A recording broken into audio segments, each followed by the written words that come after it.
Bismillahirrahmanirrahim. Assalamualaikum warahmatullahi wabarakatuh. Perkenalkan, nama saya Agam Juanda dengan NIM 120303007. Baik, di sini saya akan mereview mata kuliah Ilmu Negara dari pertemuan 9 sampai 15, dan tujuan pembuatan video ini yaitu untuk memenuhi ujian akhir semester 2. Baik, pertemuan ke-9 yaitu mengenai asal mula negara.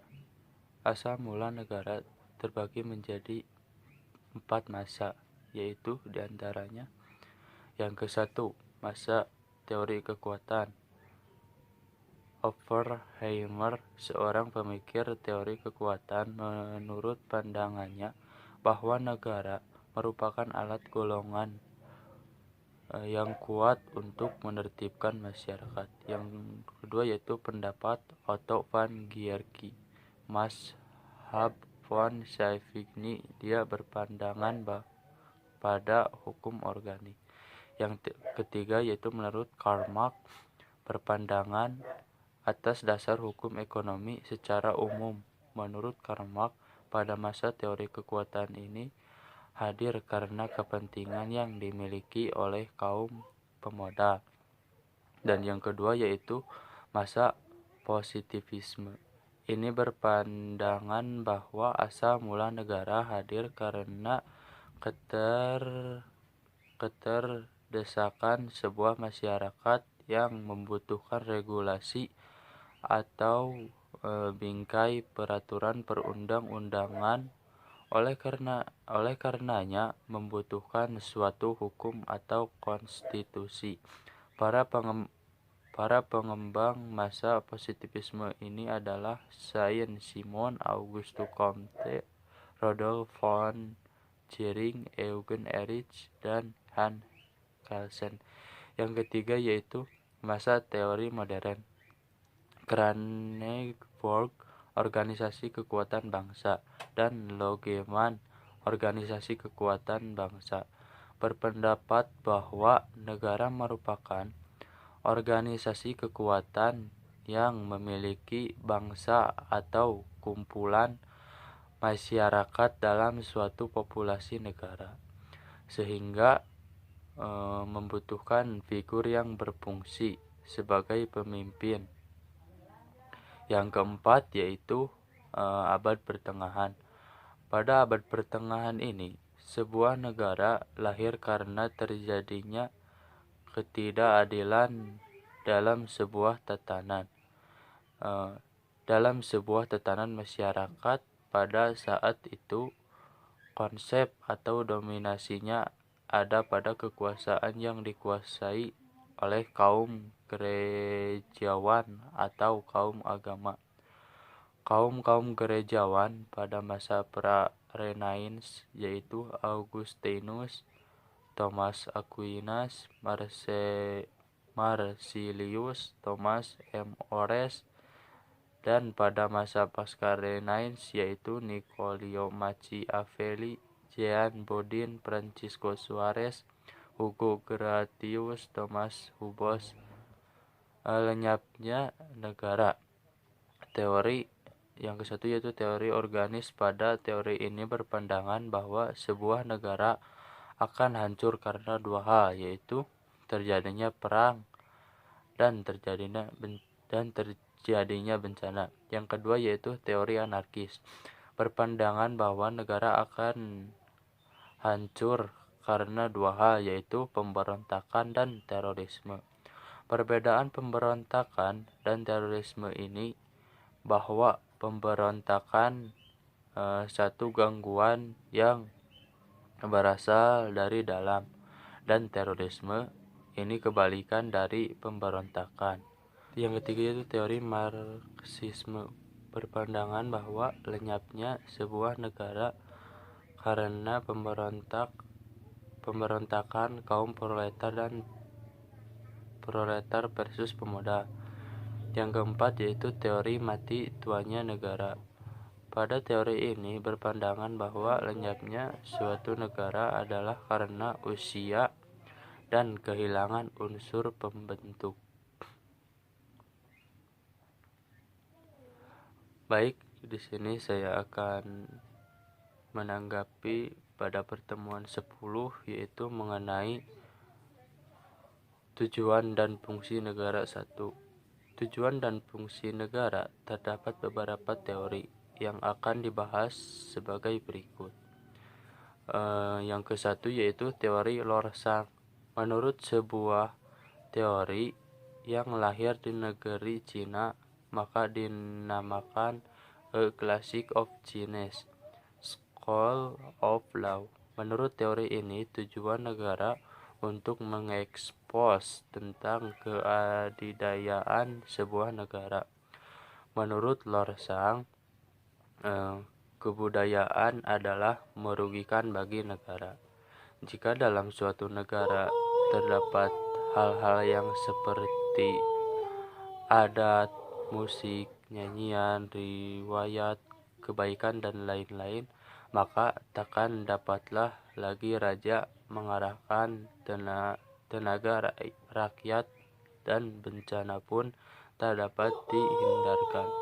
Yang kedua yaitu teori Niccolo Machiavelli. Menurut teori ini, tujuan negara meliputi beberapa hal, yaitu menciptakan ketertiban, menciptakan negara sebagai negara yang adidaya atau kuat, dan membuat rakyat tunduk terhadap keputusan-keputusan yang dibuat oleh negara itu sendiri. Yang ketiga yaitu teori Dante Alighieri. Pada teori ini mengemukakan ada dua hal yang menjadi tujuan dan fungsi dari sebuah negara, yaitu untuk menciptakan perdamaian dan ketertiban dunia dan memposisikan agama di bawah kendali negara. Teori ini lahir sebagai bentuk antitesis terhadap masa pra-Renaissance, di mana pada masa itu hegemoni kekuatan agamawan atau gereja sangat kuat terhadap negara. Yang keempat yaitu teori John Locke. Menurut teori ini, tujuan dan fungsi sebuah negara adalah sebagai bentuk perlindungan hak asasi manusia. Dalam hal ini, John Locke menyatakan bahwa tujuan berdirinya suatu negara adalah untuk memelihara dan menjamin hak asasi manusia yang tertuang dalam perjanjian masyarakat. Di sini negara harus dapat memberikan ruang bagi masyarakat untuk memenuhi setiap hak yang dimiliki dan adil dan tanpa membedakan orang yang satu dengan yang lainnya. Baik, di sini saya akan menanggapi pertemuan ke-11 yaitu mengenai tujuan dan fungsi negara 2. Yang ke-1 yaitu teori Immanuel Kant. Menurut Immanuel Kant, ini tujuan dan fungsi negara adalah untuk membebaskan rakyat atau warga negara dari sifat diskriminatif atau keterbatasan. Artinya, pada teori ini memberikan hak keleluasaan pada warga negara untuk mengekspresikan apa yang menjadi kehendaknya dan aspirasinya. Yang kedua yaitu pandangan paham sosialis. Paham sosialis ini memiliki pandangan yang tidak jauh beda dengan teori Immanuel Kant. Tetapi paham sosialis ini lebih menekankan pada aspek sosial. Keberadaan negara ini memiliki tujuan dan fungsi bagaimana masyarakat menciptakan sifat-sifat dan non-deskriptif dan menciptakan nilai-nilai kesamaan yang berkembang di masyarakat, sehingga tidak terjadi lagi kelas-kelas sosial di antara masyarakat itu sendiri. Yang ketiga yaitu pandangan paham liberalis kapitalis. Pandangan paham liberalis kapitalis ini yaitu merupakan bentuk antitesis sosialis serta menghendaki sebuah negara memiliki tujuan dan fungsi bagaimana agar negara ini memberikan keleluasaan kebebasan sebebas-bebasnya kepada individu yang menghuni negara tersebut, sehingga pada pandangan ini lebih menekankan pada aspek sosialis. Dalam hal ini, bahwa yang kuatlah yang menang, kemudian yang lemah yang kalah. Amerika merupakan salah satu negara penganut paham liberalis kapitalis.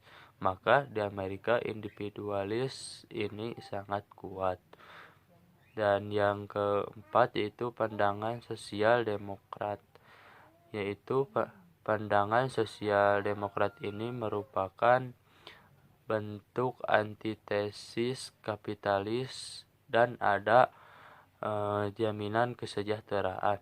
Jadi negara hadir ini untuk memberikan kesejahteraan, jaminan terhadap masyarakat pada negara itu sendiri.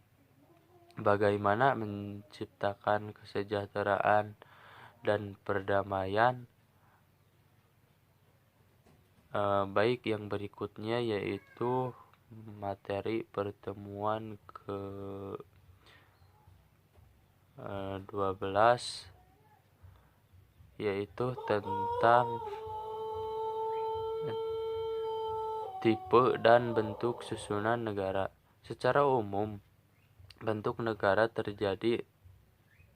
menjadi dua, yaitu diantaranya yang ke-1 negara kesatuan atau unitary state, vertikal manajemen modal atau Inggris dan Jepang, sentral representatif modal Swedia, Spanyol dan Denmark, unification model Belanda dan mixed model Prancis. Model dalam arti kenegaraan ini adalah bentuk sistem pemerintahannya itu ada yang vertikal, sentral, unifikasi dan penggabungan.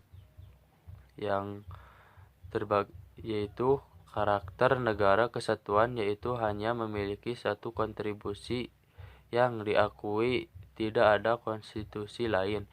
Satu pemerintahan berada di tingkat pusat yang bersifat sentralistik, hanya memiliki satu kewarganegaraan.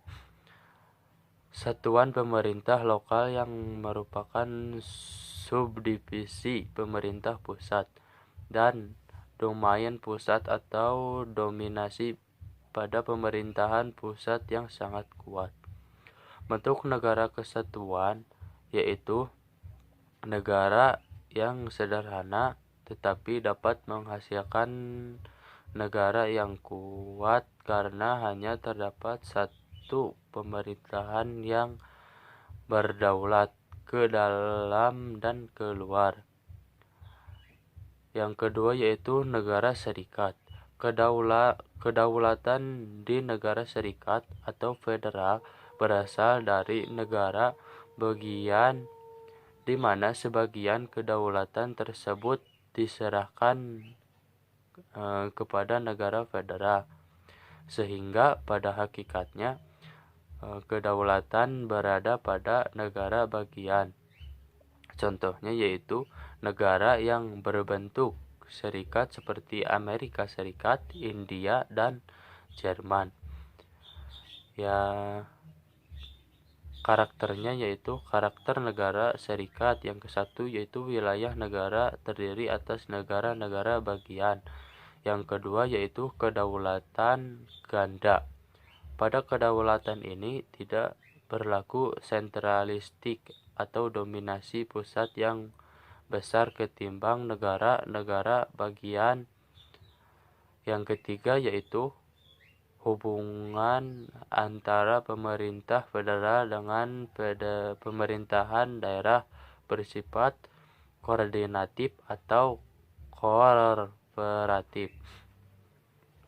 Kekuatan yang biasanya dipegang pemerintah pusat yaitu kedudukan negara di mata internasional, keselamatan rakyat, konstitusi dan organisasi pusat, hal keuangan negara, kepentingan bersama antar negara.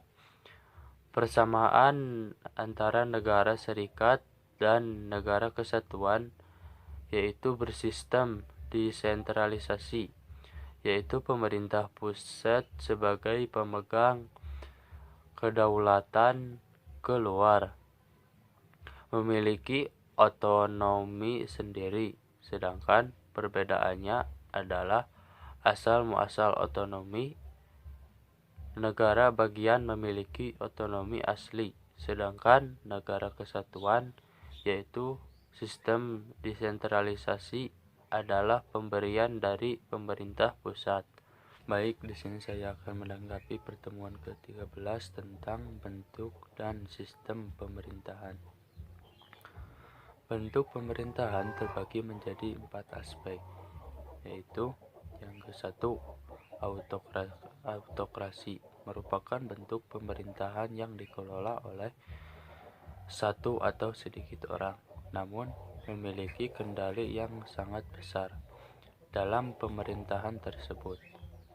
Yang kedua yaitu oligarki. Oligarki merupakan sekelompok orang yang menguasai suatu negara. Yang ketiga yaitu monarki tunggal. Monarki tunggal berbeda dengan autokrasi yang memiliki pembantu-pembantu atau penasehat yang memiliki kewenangan untuk mengendalikan negara tersebut. Yang keempat yaitu republik. Republik merupakan pemerintah yang dikendalikan oleh masyarakat secara banyak atau keseluruhan. Yang kedua yaitu bentuk negara menurut Aristoteles. Bentuk sempurna dan bentuk kemerosotan. Yang ke-1 yaitu monarki deposit. Tirani yaitu ketika monarki pada bentuk sempurna maka terjadi kemerosotan pada tirani. Aristokrasi oligarki. Plutokrasi yaitu ketika aristokras beralih menjadi oligarki atau plurokrasi. Politelia demokrasi. Pada politelia pemerintah kota kemerosotannya yaitu pada demokrasi. Yang ketiga yaitu siklus teori. Monarki. Monarki memiliki ciri bahwa kekuasaannya dipegang oleh satu orang dan memiliki kepentingan. Yang kedua yaitu oklokrasi. Oklokrasi memiliki ciri-ciri masing-masing orang ingin mengatur serta memerintah secara bebas dan sama. Yang ketiga yaitu demokrasi. Demokrasi memiliki ciri-ciri pemerintahannya dijalankan oleh rakyat dan lebih mementingkan kepentingan umum untuk kepentingan rakyat. Yang keempat yaitu oligarki. Oligarki ini memiliki ciri-ciri kekuasaannya dipegang oleh beberapa orang dan memiliki kepentingan, tetapi berbeda dengan monarki yang kekuasaannya hanya dipegang oleh satu orang. Yang berikutnya yaitu aristokrasi. Aristokrasi ini memiliki ciri-ciri sama seperti oligarki, yaitu kekuasaannya dipegang oleh beberapa orang dan memiliki kepentingan. Namun aristokrasi ini bersifat profesional dibandingkan dengan oligarki. Yang berikutnya yaitu tirani. Tirani ini bercirikan pemerintahnya dikendalikan oleh satu orang sewenang-wenangnya dan sangat jelek karena sistem tirani ini bertindak atas kehendaknya, sewenang-wenangnya dan menyalahgunakan kekuasaannya.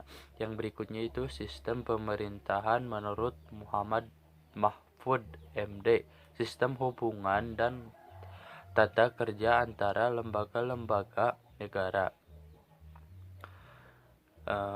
Yang ke-1 yaitu sistem presidensial Indonesia. Indikator sistem pemerintahan presidensial yaitu salah satunya kepala negara menjadi kepala pemerintahan atau eksekutif, dan pemerintahan tidak bertanggung jawab kepada DPR.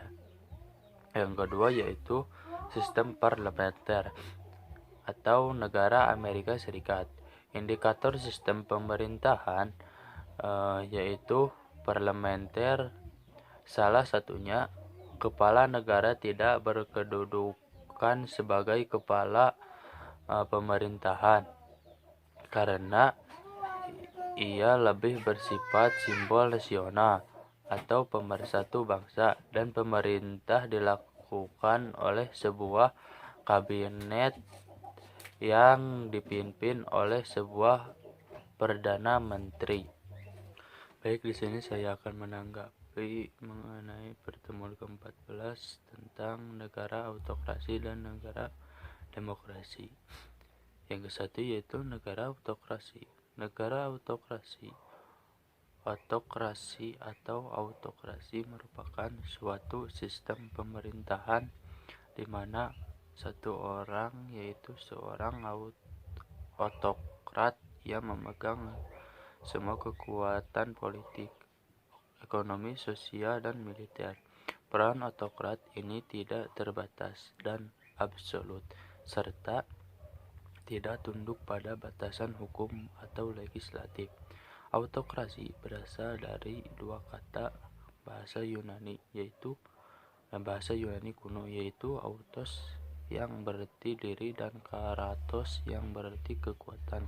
Maka jika digabungkan merupakan kekuatan yang dipegang oleh seorang diri atau satu orang. Autokrasi modern yang ke-1 yaitu sistem satu partai atau partai tunggal. Yang kedua yaitu menghimpun kekuasaan sebesar mungkin pada tangan negara.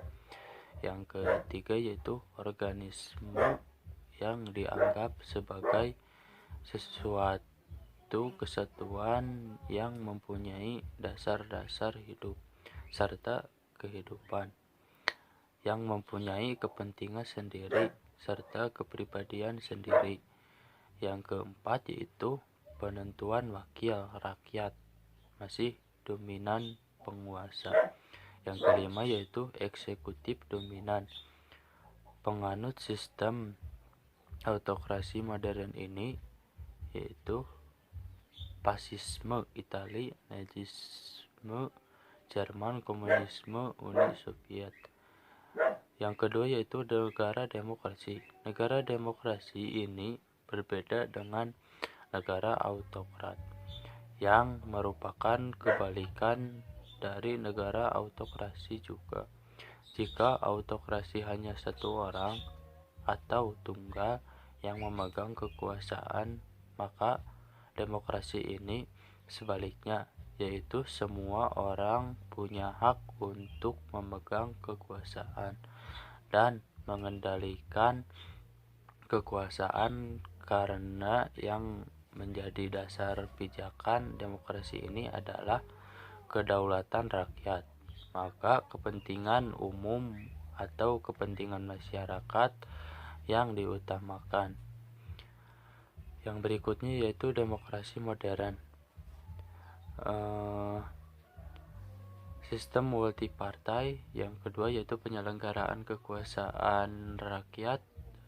Yang ketiga yaitu kumpulan atau kesatuan daripada individu, dalam artian yaitu bahwa individu mempunyai peranan yang pokok yang harus menentukan dan mengusahakan kebahagiaan serta kesatuan negara. Yang keempat yaitu rakyat memiliki kendali penentu wakil penuh. Yang kelima yaitu undang-undang dominan. Penganut demokrasi modern ini yaitu seperti Indonesia. Baik, di sini saya akan menanggapi dari pertemuan yang terakhir, yaitu pertemuan ke-15 mengenai teori pembagian kekuasaan dan lembaga-lembaga negara. Yang ke-1 yaitu pelaksanaan pembatasan kekuasaan terbagi menjadi beberapa faktor, yaitu yang ke-1 Maurice de Verger. Adanya 3 metode dalam pembatasan kekuasaan yang dimiliki oleh penguasa sebuah negara tersebut. Yang ke-1 yaitu secara langsung, yaitu pemilihan para penguasa. Masyarakat yang menentukan siapa yang menjadi penguasa, maka disitulah bisa dilakukan pemilihan memilih yang memiliki kekuasaan dan berhak diberikan kekuasaan atau tidak, pembagian kekuasaan, dan kontrol yurisdiksional. Yang kedua yaitu menambah atau memperkuat kekuasaan pihak yang diperintah, yang artinya yaitu diperbolehkan masyarakat negara atau oposisi dikarenakan dengan adanya kesatuan yang berimbang maka akan terjadi check and balance atau saling kontrol, sehingga kekuasaan itu tidak terjadi overload ataupun mengalami penyimpangan. Yang berikutnya yaitu pengendalian kelaliman. Pihak penguasa dari masyarakat. Dalam hal ini masyarakat punya peran untuk mengendalikan pembatasan kekuasaan pada pengusaha tersebut yang internal dan eksternal. Yang kedua yaitu trias politika atau pembagian kekuasaan. Yang ke-1 yaitu Perancis abad ke fungsi diplomatis, fungsi diferensi, fungsi finansi, fungsi justis, fungsi politis. Yang kedua yaitu John Locke dari tahun 1632 sampai 1704, fungsi legislatif, fungsi eksekutif, fungsi federatif. Yang berikutnya yaitu Montesquieu dari tahun 1748 dan Lewis, Spirit of the Law, legislatif, eksekutif, yudikatif. Eksekutif meliputi yaitu kekuasaan membuat undang-undang. Dalam peristilahan sering disebut rule making foundation, presiden dan satuan kerja pemerintah. Yang berikutnya yaitu legislatif, meliputi kekuasaan melaksanakan undang-undang atau sering disebut yaitu rule application foundation dan DPR. Yang berikutnya yaitu yudikatif, meliputi kekuasaan mengadili atas pelanggaran undang-undang atau sering disebut yaitu rule adjudication foundation dan kehakiman, Mahkamah Agung dan Mahkamah Konstitusi. Mungkin itu review atau tanggapan dari saya dari mulai pertemuan 9 sampai pertemuan 15, dan mohon maaf apabila ada kesalahan kata. Akhirul kalam, assalamualaikum warahmatullahi wabarakatuh.